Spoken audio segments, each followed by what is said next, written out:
Sandra, élève mignonne et studieuse, m'avait promis de sortir avec moi sous l'unique condition que ma moyenne générale, au prochain trimestre, soit de minimum 14 points.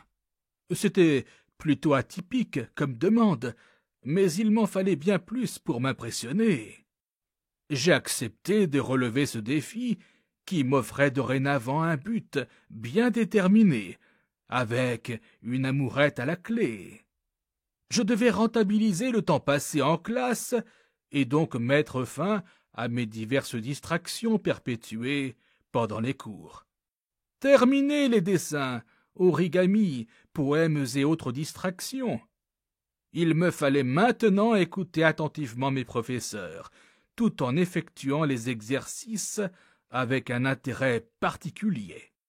Néanmoins, à la maison, je ne révisais pas plus que ça. Si j'avais des devoirs, je m'arrangeais pour les bâcler au plus vite. Je préférais les loisirs, jouer de la guitare, disséquer mes jouets ou réparer de vieux téléviseurs.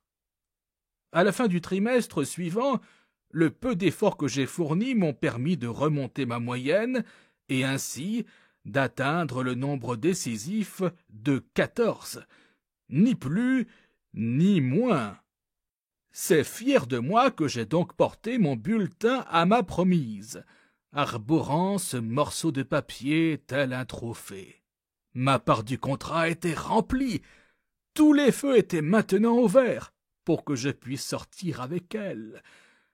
Sandra a respecté notre accord et accepta une amourette avec moi. Cependant, notre relation ne s'est limitée qu'au simple fait de se tenir la main. Quelques jours plus tard, elle a décidé de rompre, ce qui, je pense, n'était pas plus mal. Je comprenais encore difficilement les relations amoureuses. J'étais, je pense, bien trop jeune et maladroit. Mes expériences, rapidement avortées, me perturbaient profondément. J'avais la nette impression d'enchaîner les échecs, en fournissant des efforts qui ne payaient pas sur le long terme. Il m'a fallu attendre le lycée pour connaître ma première relation longue durée. Comme je vous le disais plus haut, j'ai toujours été un étudiant avec du potentiel reconnu, mais extrêmement fainéant. De quoi faire enrager mes parents. Les méthodes d'enseignement traditionnelles ne me donnaient pas d'objectif concret.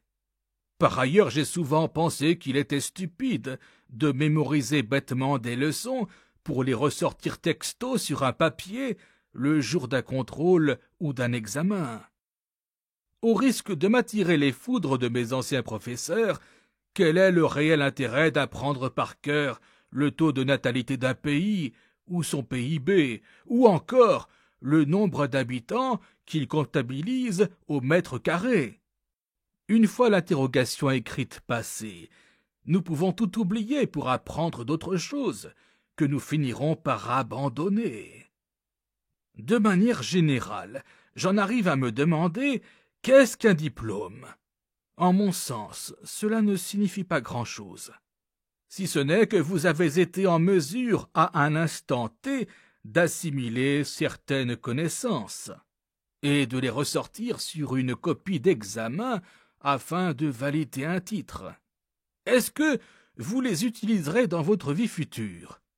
Est-ce que ça fait de vous une personne plus intelligente? Pourquoi faut-il tout normaliser? Pourquoi faut-il un titre pour être reconnu dans ses compétences? Je m'éloigne, mais ces sujets constituent malheureusement une véritable source d'interrogation pour moi. Le monde dans lequel nous vivons est tristement normalisé, et aujourd'hui comme jadis, en tant que personne atypique, je n'y trouve pas ma place. Je m'éloigne du collège. Revenons à nos moutons. C'est au collège que j'ai réalisé que l'humour pouvait constituer un allié de poids dans mes relations sociales. J'ai rapidement compris qu'il me fallait cultiver cette compétence pour mieux m'intégrer. Pendant la classe, j'arrivais facilement à identifier chez mes professeurs des tics de langage, des mots qui revenaient souvent, des mimiques. Parfois, je pouvais passer mes heures de cours à comptabiliser le nombre de fois qu'un enseignant employait tel ou tel mot. Pendant les récréations, mes camarades excités venaient me demander les statistiques du jour. À force d'observation, j'ai également réussi à imiter certains professeurs, pour le plus grand plaisir de mes compagnons de travail, qui éclataient de rire lorsque je m'amusais à reproduire certaines scènes écoulées durant la classe. C'est toujours le cas dans mon milieu professionnel ou familial. J'aime imiter certains personnages emblématiques que j'affectionne particulièrement. Aux yeux de la plupart de mes enseignants, j'étais presque invisible. Je pense que mon mutisme et mon manque de participation me permettaient de mieux les observer. Je me souviens de ma professeure d'anglais de 4e, qui, lors d'une réunion parents-professeurs, a livré à mon père l'opinion qu'elle avait de moi. Elle lui a expliqué à quel point, selon elle, j'étais un enfant nonchalant, effacé et relativement mou. Afin de redorer un peu mon image, il lui avait répondu que j'étudiais la musique au conservatoire, que j'excellais dans ce domaine en m'entraînant plus de 30 heures par semaine. Elle s'est alors exclamée « Quoi, Mathieu, avec sa nonchalance !» Voilà l'image que les gens qui se basent sur les apparences peuvent se faire de moi. Inutile de vous dire qu'aujourd'hui, dans le monde du travail, rien n'a changé.